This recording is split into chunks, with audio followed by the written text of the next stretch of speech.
अस्सलाम वालेकुम, मैं हूं फैसल रमज़ान और आप मुझे मेरे यूट्यूब चैनल और फेसबुक पेज पे देख रहे हैं। आज जिस टॉपिक के ऊपर मैं गुफ्तगू करना चाह रहा हूं वो दुआ ज़हरा केस है, उसके अपडेट के हवाले से। तो पुलिस को जो है ऑर्डर था सिंध पुलिस को कि वो हर हाल के अंदर दुआ ज़हरा और उसके मुबैना शोहर को जो है ऑनरेबल सिंध हाई कोर्ट के अंदर पेश करें।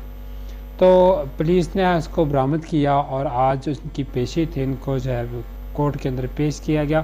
तो जो कोर्ट की सूरत हाल है, अगर हम उनके जो दुआ ज़हरा के वालिद हैं उनकी ज़ुबानी सुने तो इसके ऊपर हम अफसोस ही कर सकते हैं और दुख का इजहार कर सकते हैं कि एक बाप होने के नाते उनके साथ कोर्ट ने और बाकी जो है माशरती तौर पर उनके साथ क्या सलूक हुआ, तो इस पर अफसोस है। तो पहले आइए उनकी एक जो बयान है वीडियो के अंदर वो देख लेते हैं।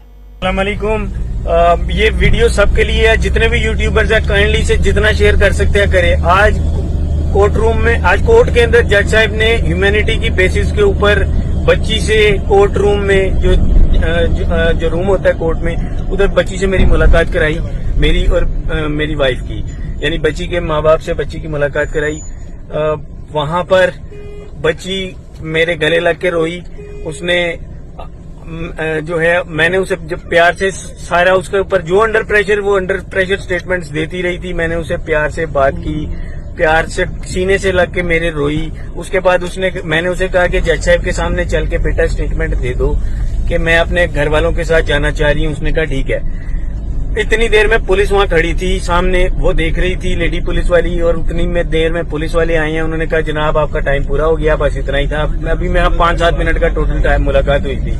इन्होंने जो ही सेस किया कि ये बच्ची रजामंद हो गई है, ये तो घर चली जाएगी, तो साथ ही पुलिस वाले आए हैं। उन्होंने आकर जो है वो बच्ची का बाजू पकड़ा और खींचते हुए, वही सफेद शलवार कमीज वाला आदमी मूंछों वाला, उसने मेरी बच्ची का हाथ पकड़ा। मैंने उसे कहा तू किस रिश्ते से बच्ची का हाथ पकड़ रहा है और तू कौन होता है? कहता है मैं बच्ची का बाप हूँ। मैंने कहा बच्ची का बाप मैं हूँ, तू नहीं है। वो खैर वो खींचते हुए बच्ची को ले गए। मैं बोलता रहा वहां पे, बच्ची जज के आगे स्टेटमेंट देना चाह रही है जी, बच्ची को जज साहब के सामने लेके जाया जाए। उन्होंने कहा जी कोई स्टेटमेंट नहीं, बच्ची की स्टेटमेंट होगी, बस हम जा रहे हैं इसे लेकर। मैं दौड़ता हुआ, मैं और मेरे वकील साहब दौड़ते हुए जज साहब के पास गए। हमने जाकर जज साहब से रिक्वेस्ट की है कि जज साहब बच्ची स्टेटमेंट देना चाह रही है, बच्ची घर जाना चाह रही है। जज साहब ने कहा जी कोई स्टेटमेंट नहीं, स्टेटमेंट हो गई, बस खत्म, स्टेटमेंट हो गई। बार बार स्टेटमेंट, रोज स्टेटमेंट नहीं होती। मेरा सवाल है जी, बच्ची उस दिन अंडर प्रेशर थी, उसने जो बोला डर खोफ में बोला। आज वो बोल रही है मैं अपने माँ बाप के घर जाना चाह रही हूँ, उनके साथ जाना चाह रही हूँ, मेरी बात ही कोई नहीं सुन रहा। ये कौन सा जुल्म है भाई? कौन सा मुल्क में मैं बैठा हुआ हूँ? एजेंसियों से मेरी रिक्वेस्ट है, मेरी डीजी रेंजर से रिक्वेस्ट है, मेरी आर्मी चीफ से रिक्वेस्ट है, मेरी बात सुनी जाए, मेरी बच्ची को बचाया जाए। वो घर जाना चाह रही है मेरे साथ उसे भेजा जाए, प्लीज मेरी मदद की जाए। जी, तो आपने उनके वालिद का बयान सुना है। देखिए, अगर तो इसी तरह हुआ है कि कोर्ट ने उनके जो लड़की थी उनका 164 की स्टेटमेंट है, जो कि ऑनरेबल कोर्ट के सामने, जज के सामने किसी मुकदमे के अंदर जो है फरीक जो है देता है, तो वो 164 की जो स्टेटमेंट होती है। अब वालिद के मुताबिक बेटी जो है वालिद के साथ जाना चाह रही थी और वो अंडर प्रेशर भी थी, साफ ज़ाहिर है। जिनके हाँ वो रहती रही है या जिसके साथ उसने मुबैना तौर पर शादी की है, तो उनका प्रेशर हो सकता है अगर आप अपने वालिद के साथ जाएं तो वो आपको जान से मार देंगे। अब वालिद का नज़रिया ये है कि बेटी जो है उसके साथ मुलाकात हुई और वो वालिद के साथ जाने के लिए तैयार थी। लेकिन जो अफसोसनाक पहलू अगर ऐसे ही हुआ है तो मैं समझता हूँ इंतहाई अफसोसनाक है, जो कि बिल्कुल इंसाफ के मुनाफी है। उसको जो है कोर्ट के सामने जो है उसका बयान रिकॉर्ड ही नहीं किया गया और जज साहब, जो कि उनके वालिद साहब बता रहे हैं कि जज साहब की रिमार्क्स ये थे कि जी 164 की स्टेटमेंट हो चुकी है, लिहाजा अब नहीं स्टेटमेंट होगी, और जो लड़की है उसको अपनी मर्ज़ी के मुताबिक जाने की इजाज़त दे दी गई। देखिए, कोर्ट का ऑर्डर था, उसके ऊपर मेडिकल हुआ। अब मेडिकल के अंदर 16 से 17 साल बच्ची की उम्र आती है। लेट्स सपोज के इवन कि उसके वालिद जो है उसको चैलेंज करना चाह रहे हैं, उसको हम कंसीडर कर लेते हैं कि यही हतमी तौर पे है। अब कानूनी तौर पर वो बच्ची शादी नहीं कर सकती। क्यों?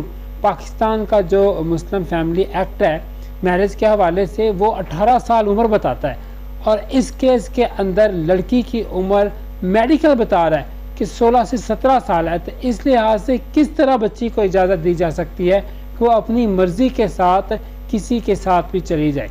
और दूसरी बात, अब कोर्ट को ये करना चाहिए था, चलें लेट्स सपोज के उसके वालिद की तरफ से उसको थ्रेट है, हम प्रिज्यूम कर लेते हैं कि वो जान से मार देंगे, तो भाई फिर उस लड़के के साथ क्यों इजाज़त दे देगी, जो कि बिल्कुल गैर कानूनी बात है।